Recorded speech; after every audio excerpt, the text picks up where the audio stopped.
નમસ્કાર મિત્રો, જય હિન્દ જય ભારત। મિત્રો, તમે આ વિડીયો જોયો હશે।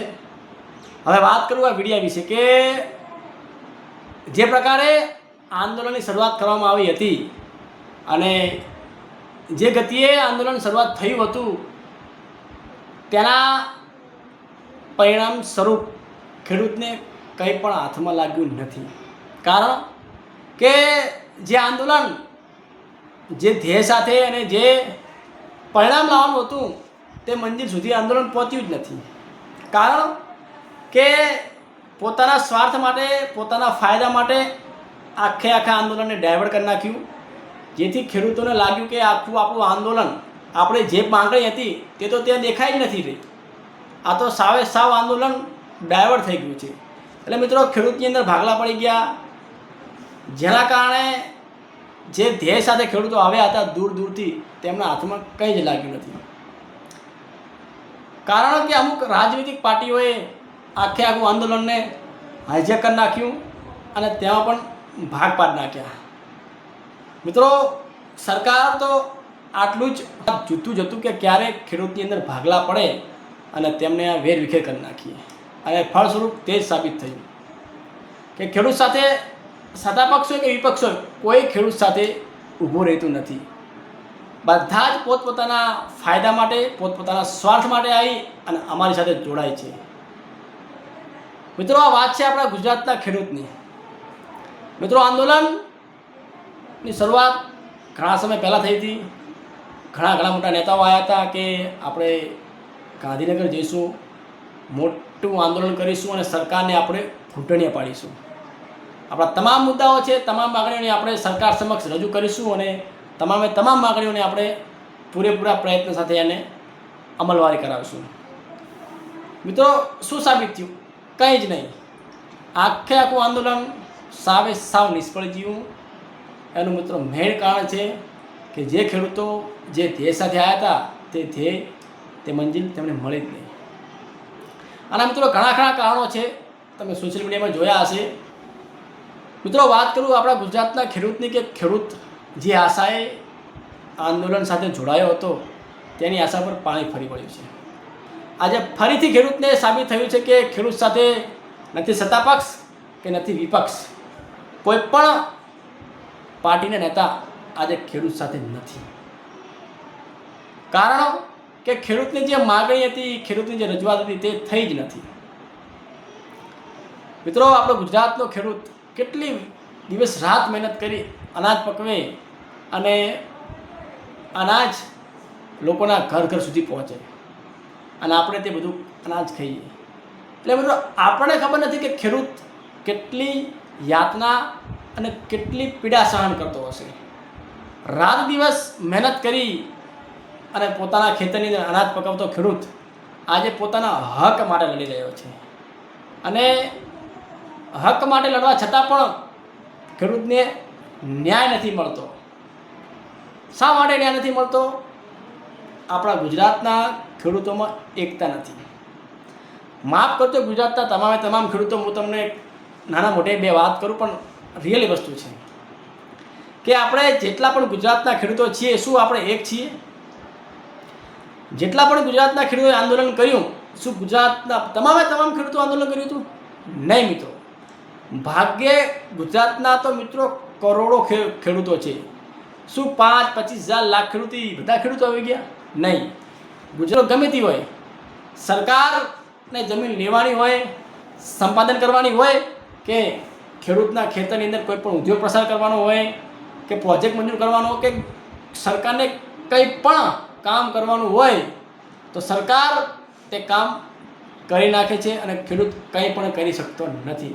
મિત્રો, એવા ઘણા એક્ઝામ્પલ છે આપણા ગુજરાતની અંદર કે જ્યાં નવા પ્રોજેક્ટ મંજૂર થયા છે, તેમની જમીન સંપાદન કરી નાખી છે, વળતર આપ્યું છે, નથી આપ્યું છે, એવા ઘણા મિત્રો કેસ પેન્ડિંગમાં છે।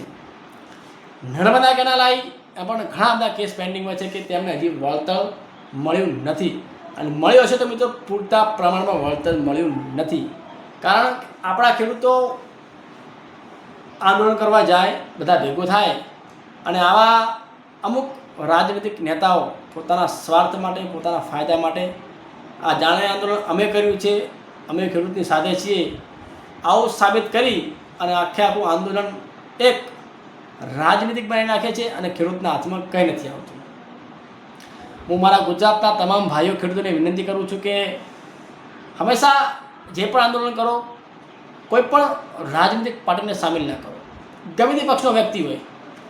આપણા ખેડૂતો એક થાવ અને ખેડૂતો જ આંદોલન કરો, તો જ આનું પરિણામ આવશે, બાકી પરિણામ આવશે નહીં મિત્રો. હાલ જે પ્રકારે ઘર્ષણ ચાલી રહ્યું છે કે થાંભલા નાખવાની બાબતે, તો જે સરકાર વળતર આપતી નથી કે આપે છે તો ઓછું આપે છે. જે પણ હોય ખેડૂતો, હું વિનંતી કરું છું કે જે પણ કંપની હોય કે સરકાર હોય, શાંતિથી સુરે લાવી અને આનું નિરાકરણ લાવો. બાકી આવા મોટા મોટા આંદોલન કરવાથી તમારો સમય, તમારા પૈસા બરબાદ થશે. અને મિત્રો વાત કરું સરકારની, તો સરકારને જે પણ કામ કરવું હશે ને તે સરકાર કરીને જ બતાવશે. કારણ સરકાર પાસે સત્તા છે, પાવર છે, પ્રતિષ્ઠા છે, મોભો છે, બધું જ સરકાર પાસે છે. સરકાર પાસે પોતાનો સુરક્ષા બળ પણ છે. એટલે આજનો લાચાર ખેડૂત કંઈ નહીં કરી શકે. એટલે વાત અહીંયા જ અટકતી નથી મિત્રો. ખેડૂતને હું એટલું જ કહું છું કે જે પણ આંદોલન કરો, તમામ ગુજરાતના ખેડૂતો ભેગા થાઓ.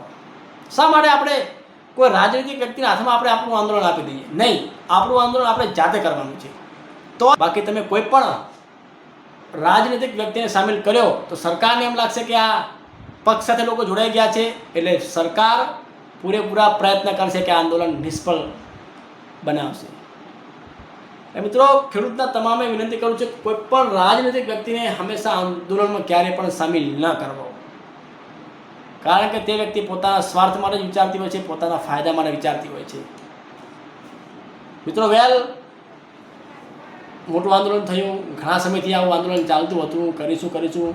અને જ્યારે આંદોલન કરવાનો સમય આવ્યો ત્યારે જ ન થવાનું થઈ ગયું અને મારા તમામ ખેડૂતના ભાઈઓના હાથમાં એક મોટી હતાશા ભાગમાં આવી. મિત્રો મારે દુઃખ સાથે કહેવું પડે છે, ખરેખર આપણા ગુજરાતના ખેડૂત સાથે હું ગુજરાતના તમામ લોકોને પણ કહું છું કે જો મિત્રો ખેડૂત નહીં હોય ને તો આપણી થાળીમાં જે અનાજ આવે છે ને તે નહીં આવે. કારણ કે આપણી થાળીમાં જે પણ અનાજ, શાકભાજી, ફળ, ફ્રૂટ, દૂધ, દહીં, છાશ, ઘી, એ તમામે તમામ માત્ર ને માત્ર કોઈ આધાર હોય તો આપણો ખેડૂત જ છે. આ ખેડૂત પોતાના ખેતરમાં પકવે છે ત્યારે જ આપણી ઘરે તે વસ્તુ આવે છે. તો આ પણ પ્રશ્ન ખેડૂતનો હોય તે શાંતિથી સુલે લાવી અને તેનું નિરાકરણ લાવો. કારણ કે જો મિત્રો ખેડૂત નહીં હોય તો બહુ જ ભયાનક પરિસ્થિતિ આપણા ગુજરાતની આવશે. અને મિત્રો વાત કરું તમને તો દિવસે ને દિવસે અત્યારે જમીન બહુ ઓછી થઈ રહી છે. નવી કંપનીઓ, નવા પ્રોજેક્ટ મંજૂર થઈ રહ્યા છે અને દિવસે ને દિવસે મિત્રો જમીન સંપાદન થઈ રહ્યું છે. એટલે ખેડૂતો પણ ઓછા થઈ રહ્યા છે અને જમીન પણ ઓછી થઈ રહી છે. એટલે અનાજ પણ ઓછું પાકવાનું છે અને એની સમસ્યા આપણને અત્યારે નહીં દેખાય, પરંતુ લાંબા ગાળે આપણને મોટું પરિણામ ભોગવાનો સમય આવશે. મિત્રો ફાઇનલી છેલ્લે એટલું જ કહું છું કે સરકારને વિનંતી કરું છું કે જે પણ ખેડૂતના પ્રશ્નનું સોલ્યુશન હોય તે લાવો. અને ખેડૂત આપણો ગુજરાતનો કે ભારતનો ખેડૂત રાજી રહેશે, સુખી રહેશે તો આપણે જ સુખી થઈશું અને આપણે જ આપણી ઘરે રોટલી ખાવા મળશે.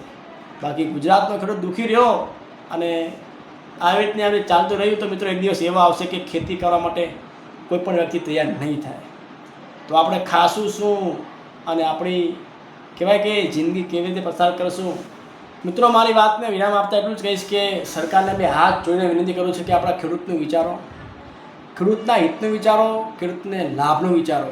જો ગુજરાતનો ખેડૂત આવી રીત દુઃખો સહન કરશે તો મિત્રો એક દિવસ ગુજરાતની અંદર ખેતી કરવા માટે કોઈ ખેડૂત નહીં વધે.